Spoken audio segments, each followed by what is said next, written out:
Good afternoon. My name is Lillian Wairimo. I'm a marriage and family therapist. And guess what? I am joined by my colleague, a fellow marriage and family therapist. Most people think this work is done only by women. Here I have a male colleague. We went to university together. We met in the same institution. We did the same program. We consult at the same hospital, as you're seeing our banner at the back, Santa Reva Healthcare, which is in Lavington. So we do the same work and we collaborate a lot and we share a lot of resources together. So thank you for joining us and joining me on this show. But I want you to introduce yourself. All right. Thank you. Thank you for having me. My name is Erhard Sifa. I am a marriage and family therapist. Just as Lillian mentioned, we went to school together, went through the program together, which was intense. Intense, you can say that again. Yeah, it was pretty intense. Yeah. But we are here now and I'm happy to be part of the conversation today. So let's see how this goes. Thank you, thank you. And for me, because one of the struggles, and you know this because you're in the same profession, men hardly walk up to the therapy room, you know. And even here in this hospital where we work, majority of the times the men will come to the therapy room because the doctors, the consultants have said, please go to the psychology room.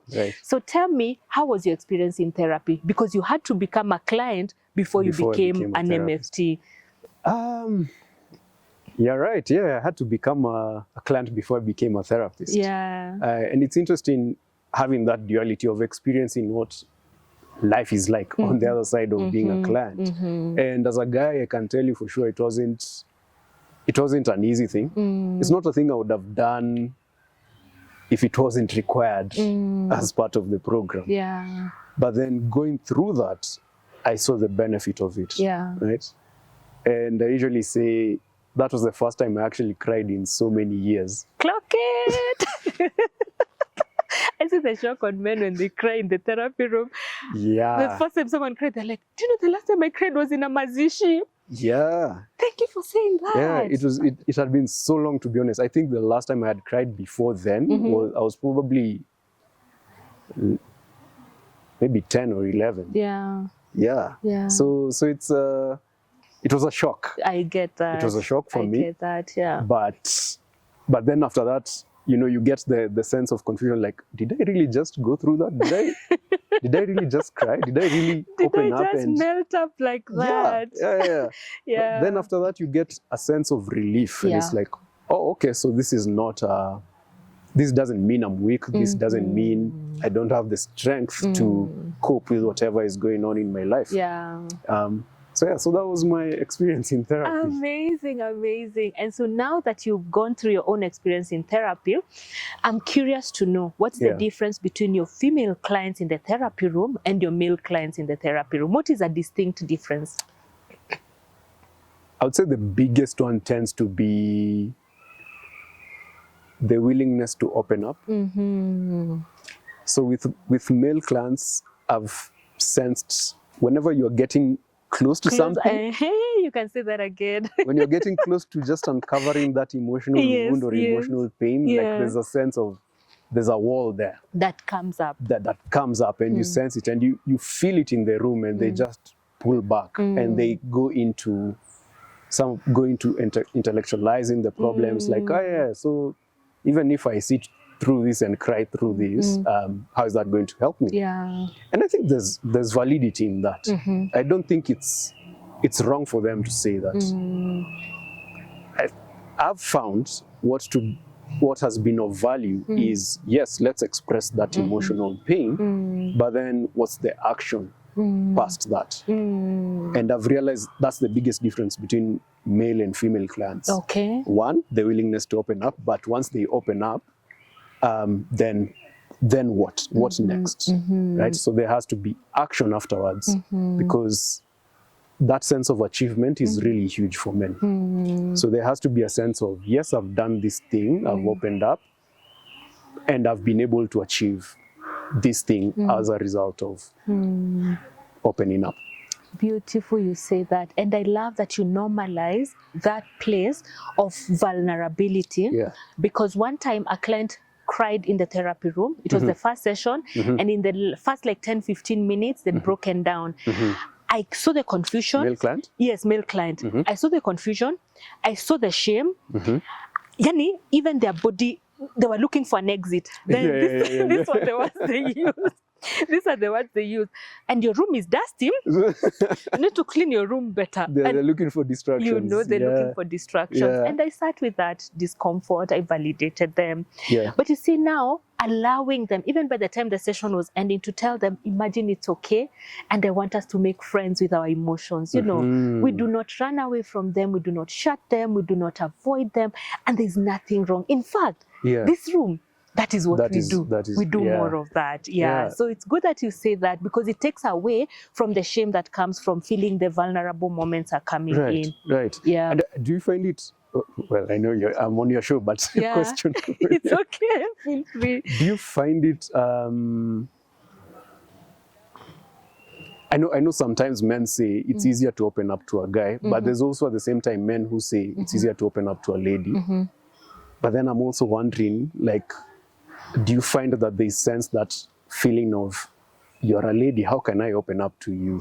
Like, how would you get it? Let me tell you, glad you've asked that. Yeah. Let me tell you the dynamic with a male client. First of all, as the therapist, I have to brace up for almost going to war.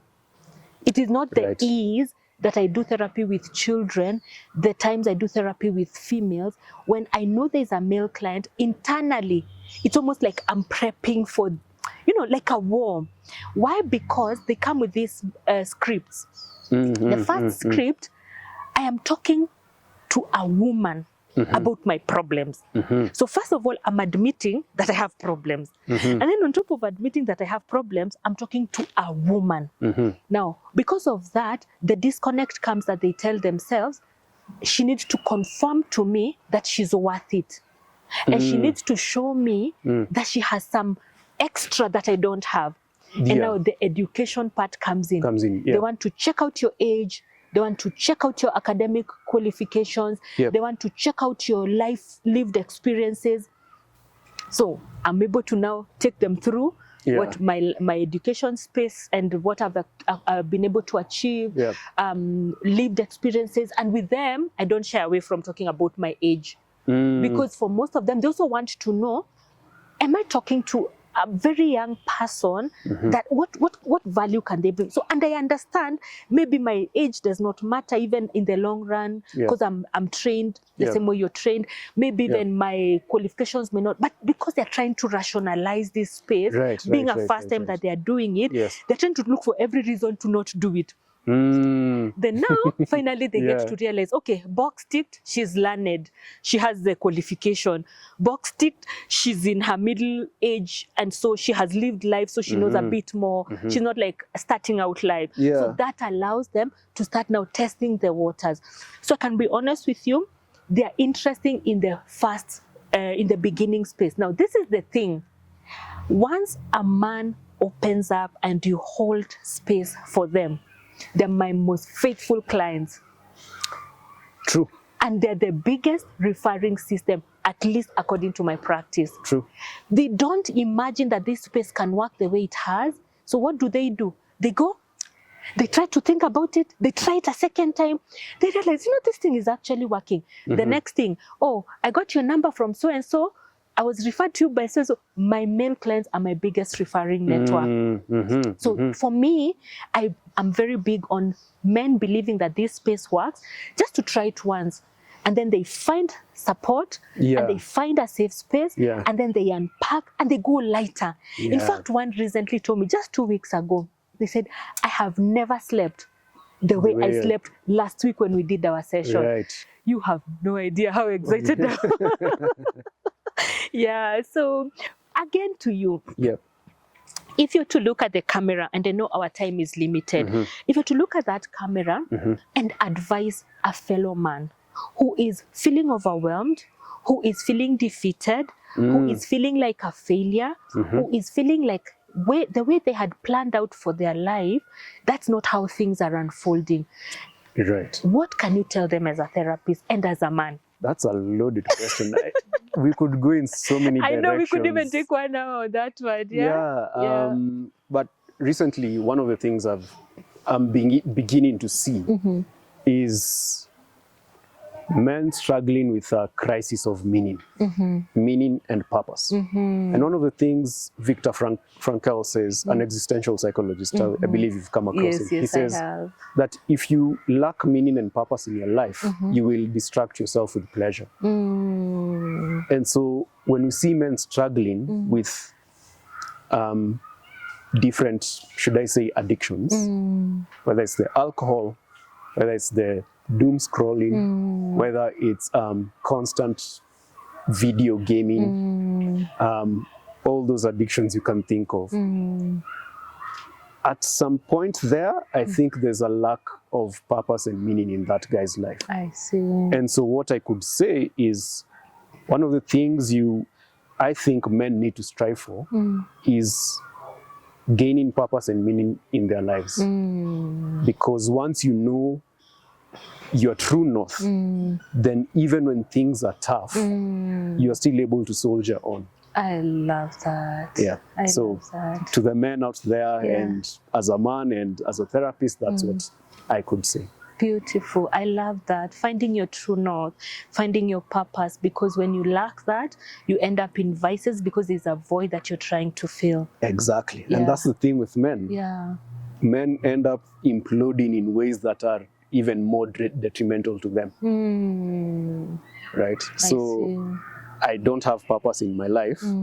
Instead of trying to figure that out through my support system, I shut down, I isolate, I drink, I video game, porn and masturbation, all those things, all detrimental to him. Right? So anyway.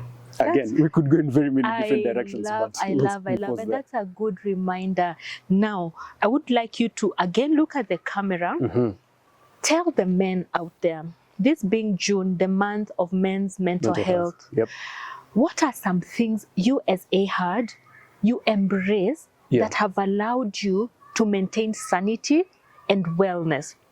Simple, they could look very small, mundane, but what are some small things you've embraced as a part of your life that has maintained your mental well-being?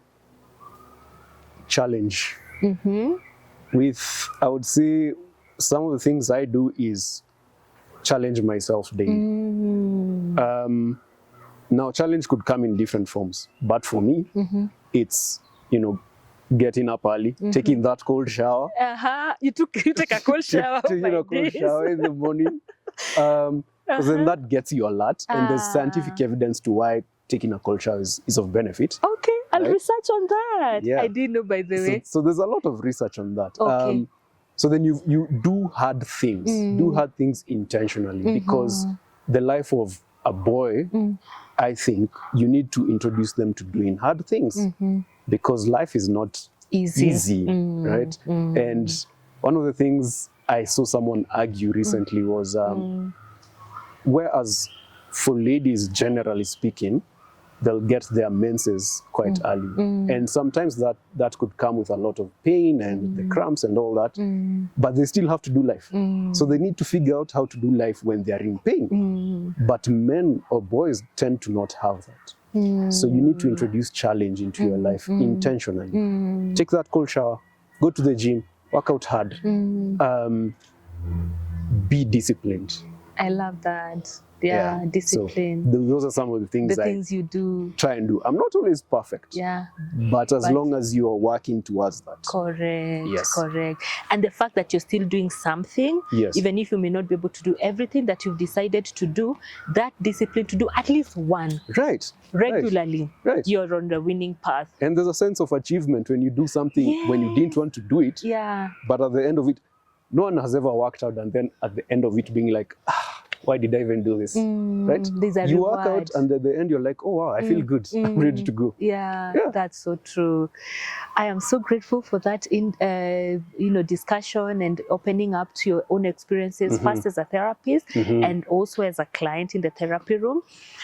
Give our viewers a parting shot. Anything for the men for the month of June and the remaining part of the year. Just give them one parting shot. Find meaning.